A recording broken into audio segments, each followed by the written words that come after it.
Fala, meu jogador, se inscreve no canal, curte, compartilha, vamos chegar aos 1000 inscritos. Boa resenha, vamos. Por quê? Agora, trazendo um outro viés para a gente perceber, eu acho que assim, as respostas que muitas vezes a gente procura para aprimorar e potencializar, desenvolver um atleta tecnicamente, ela está na sua abordagem do seu coração e da sua mente.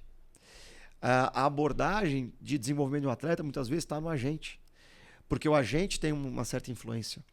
Hoje, isso muitas vezes é velado, o que eu vou falar agora, mas muitos clubes, eu falo isso aqui, por quê? Porque é a realidade, muitos clubes hoje estão liberando atletas, não é por causa do atleta, é por causa do agente ou dos pais. Por quê? Porque como aquele agente ou aquele pai gera uma série de problemas para dentro do clube, é melhor não permanecer com o atleta. Por quê? Porque é aquele agente ou aqueles pais, mesmo na inocência, porque o agente às vezes sente a pressão de dar uma resposta para a família. Onde é que está a dor do agente? A dor do agente está o seguinte, a família pressiona, consegue um salário melhor, consegue ajuda de custo melhor. E às vezes não é porque ele quer mais dinheiro, é porque ele quer receber uma ajuda de custo maior que o seu colega de grupo, entende? É muito mais para autoestima. Então, ele se vê pressionado pela família para pressionar o clube para aumentar. A família se vê pressionada a pressionar porque o outro atleta ganha mais ou tem alguma coisa. E aí, como não sabe lidar com essa pressão, tanto agentes quanto família, e isso eu falo de uma maneira, eles até às vezes não percebem isso, mas o clube, ele fala, esse atleta, eu vou ter dificuldade em lidar com ele. Não pelo atleta, mas por aquela influência. Então, o que o clube faz? Ele libera aquele atleta. E ele muitas vezes se vê refém para não falar isso para a família ou para o agente. Entende? Então, para a gente ver o impacto, quando eu falo extracampo... De escolher bem o seu agente. Exatamente. E dos pais não... Exatamente. E aí a gente volta nas questões volitivas. Porque os aspectos volitivos, mentais, comportamentais, determinam o quanto que esse atleta vai conseguir resistir a todo o processo, permanecer no processo. E vai ter uma mentalidade de crescimento, growth mindset, né? Como aquele livro Mindset da Carol Dweck fala, né? Que quando você tem uma mentalidade fixa, você para de aprender. E a mentalidade fixa é a partir do pressuposto que você nasce com inteligência ou você nasce com dom. Não se desenvolve. E quando você entende que a mentalidade de crescimento ela é algo que você pode desenvolver, ou seja, eu fiz um teste de QI e ele deu 80. É parte do pressuposto que é estanque o meu QI, que eu nunca vou desenvolver ele. Então eu nasci, acabou. Eu não concordo com Gabriela. isso. Eu vou desenvolver. Exato, eu vou desenvolver. Eu vou desenvolver minha mentalidade, eu vou desenvolver. Tudo eu aprendo. Mas ele tem 40 anos. Ele aprende. Todos nós seremos um lifelong learner. Seremos um aprendiz ao longo da vida, alguém que vai aprender sempre. Tudo depende do seu olhar.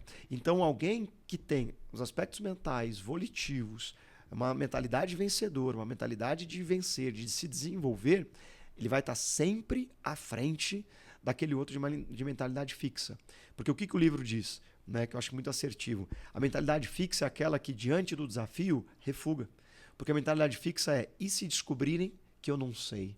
Quer dizer, então, que eu não sei realmente. E não.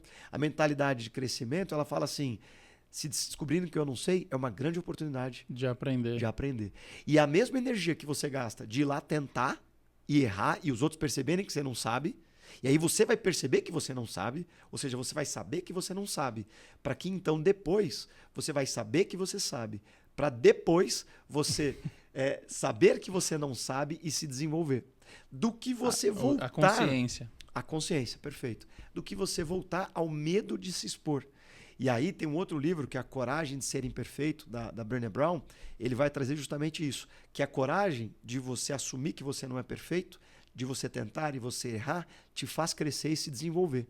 E infelizmente, quando treinadores, clubes, famílias, né, que você falou, o extracampo, ele vai, de certa forma, limitando esse atleta na sua mentalidade, faz com que esse atleta tenha medo de tentar e de errar, tenha medo do desconhecido, tenha medo de mostrar que não sabe.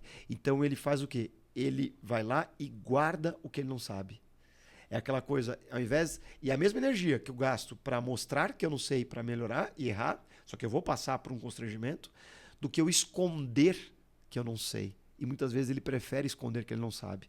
E aí isso acaba ocasionando nos atletas no Brasil, né, uma insegurança muito grande e quase um analfabetismo Mas funcional. aí, Gabriel, você não concorda que muitas vezes o atleta ele meio que se protege nesse esconder? Se ele não tem um treinador ali que vai apoiar ou que vai julgar, se ele se expor dessa maneira, lá no treinamento, tal, de perder a titularidade, algo do tipo? Perfeito. O atleta é a maior vítima nesse processo. Ele é a maior vítima do processo. O ecossistema trabalha para ele, mas ele é a maior vítima desse ecossistema. É o atleta. Por quê? Porque, como eu estava falando, ele vai beirar, se ele se esconder de tudo, como você trouxe, e eu acho que realmente isso acontece no Brasil, o analfabetismo funcional, que é o quê? Eu só sei jogar bola. Eu ia te falar exatamente isso. Quanto maior a relação com bola desse garoto, mais blindado negativo ele vai ser, porque ele resolve lá. Aí por isso que você vê excelentes jogadores, promessas, se envolvendo com coisas erradas, porque, mas ele resolve no final de semana, ele faz o gol, ele ganha. Ele dá a novidade, ele vira a noite, ele tá... Mas, ele vai resolver. O Gabriel é bonzinho, não tá resolvendo agora pra mim. Só que, a longo prazo, isso tem um preço, né?